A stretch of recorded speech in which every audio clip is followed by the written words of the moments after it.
Appreciate ko po yung buong play. Yung script writing po, grabe, ang sulit na sulit po. Tapos yung mga actors po, grabe. 100%. Lalo na yung bata. Yung bata, mulat na ang dami na niyang alam. Grabe, sana sa mga future generations natin, wag nating hayaan na mamatay ang diwa ng pagsasadula at yung mga play sa theater. So sana ma-appreciate pa natin lalo ang theater arts. Maraming salamat po! Mabuhay ang Pilipinas!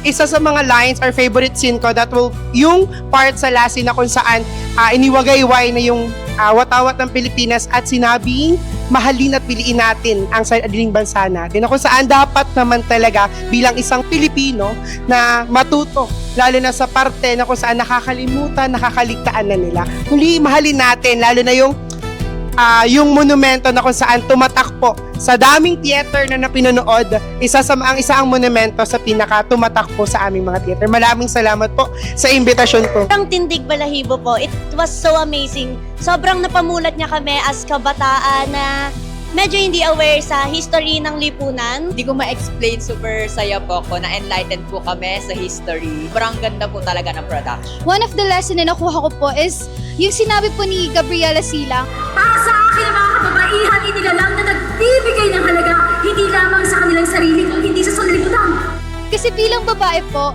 naniniwala po ako na may mga karapatan po ako dapat ko ipinaglalaban, na dapat ko isinasa puso at dapat ko po isinasa isip. Moment po na memorable sa akin, yung kay Jose Rizal po na wag na po natin uulitin yung nasa nakaraan. Na-touch din po ako kasi yung nangyayari po sa atin ngayon, parang ang bigat-bigat na, tapos hindi natin nababalikan yung mga sacrifices na ginawa po nila, kaya dapat papahalagahan po natin yung culture po natin. Binuhay po ulit nila yung mga nakakalimutan na ambag ng mga bayaning Pilipino noon. Pinakita rin po nila yung nangyayari sa kasalukuyang panahon and gumawa rin po sila ng paraan para may connecta to sa dati or sa mga naiambag ng mga bayaning Pilipino. Amazing performance of the performer.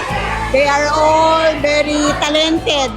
And of course, the director. I would like to congratulate your director for the very nice, informative show for the youth.